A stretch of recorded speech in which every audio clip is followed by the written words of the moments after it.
হরে কৃষ্ণ, রাধে রাধে। বন্ধুরা কেমন আছো? আশা করছি সকলেই খুব ভালো আছো। নয়নমণি সেবা চ্যানেলে তোমাদের সকলকে জানাই শুভেচ্ছা ও আন্তরিক ভালোবাসা। এই যে দেখো, এটা কি বলো তো, তোমরা চিনতে পারছো কি? এটা হলো মুরগি।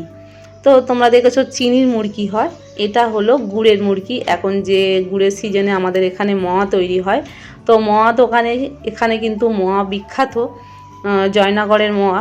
তো সেই আমাদের এখান থেকে, আমরা স্টেশন থেকে যেসব মোয়া দোকানে পাওয়া যায়, এই মুরগি এরকম গুড়ের প্যাকেট করে রেখে দিয়েছে।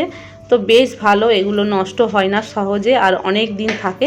তো প্যাকেটটা 40 টাকা নিয়েছে। আমি একটা প্যাকেট কিনেছি। তো এই মুরগিটা হলে অনেকটা সুবিধা হয়, কারণ মিষ্টি খাবার সব সময় হয়তো আমরা কিনতে পারি না, মানে মিষ্টি দোকান থেকে আনতে পারি না।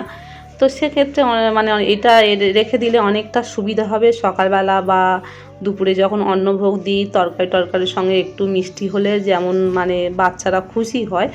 তো সেই জন্যে গোপাল সোনার জন্য এটা এনে রেখে দেওয়া। আর এখন আমি তুলসীপত্র একটু কিছু তুলে নিচ্ছি। তো দেখো, এটা আমাদের পেছনের মানে ঘরের পেছনে কিছুটা মাটি মানে এমনি মেঝেতে রেখে দিয়ে তার উপর একটু প্লাস্টিক ঘিরে তুলসী চারা লাগানো হয়েছিল। তো অনেক প্রচুর হয়েছে। ছাদের টবের যেসব তুলসী চারা ছিল সেগুলো অনেক সব শুকনো হয়ে গেছে, পাতা খুব কমে গেছে। তো সেই জন্যে ভাবলাম পেছনের গাছ থেকে তুলি, আর দেখলাম যে অনেকগুলো জটা মানে মঞ্জুরি হয়ে গেছে, সেগুলো একটু তুলে দিলাম। আর এই সময় তো এমনি তুলসীপত্র মানে তুলসী চারা গাছগুলো একটু শুকনো হয়ে যায়, মানে ঝরে যায়। তো এই রকমভাবে রেখে দিলে খুবই সুবিধা হবে, একসঙ্গে বেশি করে তুলে দিয়ে রেখে দিই। আর আমার গোপাল সোনার দেখো শীতের জিনিস অনেক দিন, দু একদিন মানে ছেড়ে রেখে দিয়েছিলাম, এ ব্যাগে করে জমা করে রেখে দিয়েছি একসঙ্গে ধুইব বলে। তো এগুলো তোমাদের দেখাবো বলে, কারণ দেখো অনেকেরই মনে প্রশ্ন থাকে গোপাল সোনার কি শীতের মানে ড্রেস যেগুলো হয় সেগুলো কি আমরা রোজ দিন ধুইতে হবে, না ধুইলে কি সেই জামা পরানো যাবে, এই রকম মনে প্রশ্ন থাকে। কারণ উলের জিনিস যেহেতু, এটা কিন্তু একদিন ধুইলে মানে শুকনো সহজে হতে চায় না, দুদিন প্রায় সময় লেগে যায়। কারণ উলের জিনিসের জলটা বেশিক্ষণ ধরে থাকে, আর রোদ্দুর আমাদের যেহেতু এখন ঠান্ডার সময় বেশিক্ষণ রোদ্দুর থাকে না, তো তার জন্য শুকনো হতে গেলে এইসব ভারী ভারী জিনিসগুলো অনেকটা সময় লাগে। আমার মানে মণি সোনার কিন্তু একটা উলের ড্রেস, মানে ওর এখনও আমি বেশি ড্রেস উলের মানে বেশি সোয়েটার আমি কিনতে পারিনি। নয়ন সোনার আছে আর নীল সোনার অনেক ড্রেস আছে, তো তার জন্য ওদের দুজনার অসুবিধা হয় না।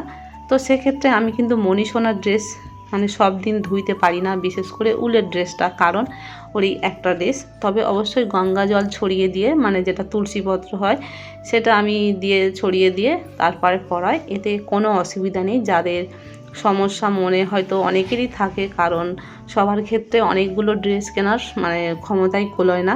যদিও দুটো ড্রেস থাকে তবুও সমস্যা হয়, কারণ দেখবে এক এক সময় মানে রোদ্দুর প্রায় থাকে না, তখন যদি কোনো কারণে সোয়েটার ভিজিয়ে দেওয়া হয় সহজেই কিন্তু দুদিন প্রায় সময় লেগে যায়, সেক্ষেত্রে অনেক সময় অনেক রকম অসুবিধা হয়।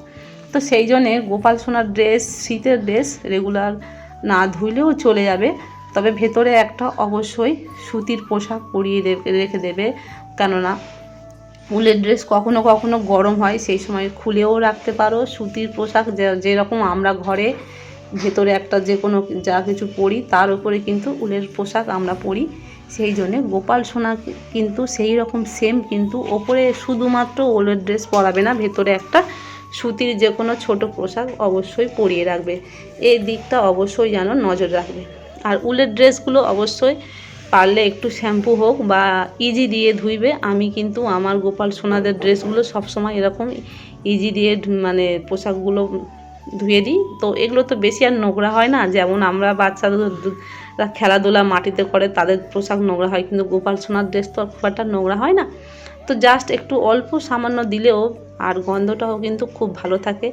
আর ইজি তো জানো তো, ইজি দিয়ে ধুইলে জিনিসগুলো বেশ সফট নরম থাকে, পোশাকগুলো সুন্দর থাকে, কোনো রকম ভুসি টুসি কিচ্ছু ওঠে না। এমনি সার্ফ দিয়ে ধুইলে কী হয়, উলের জিনিস বিশেষ করে কেমন দেখবে ভুপড়ি ভুপড়ি মতন উঠে যায়। তো সমস্ত কিছু আমি এখন ধুয়ে নিয়েছি। রোদ্দুরটা মোটামুটি আছে, এখন প্রায় 11টা মতন বাজে, 11টা সাড়ে 11টা। তো আমার ছাদে কিন্তু খুব বেশিক্ষণ রোদ্দুর থাকে না, মানে 3টে সাড়ে 3টে পর্যন্ত রোদ্দুর থাকে, তারপরে এমনি মানে ছাওয়া পড়ে যায়। তো যতটুকুনি রোদ্দুর থাকে ততটুকুনি হয়তো এবেলা যা শুকনো হবে, আবার পরের দিনে আবার কিন্তু এগুলো শুকনো করতে দিতে হবে, 2 দিন মতন লেগে যাবে শুকনো হতে।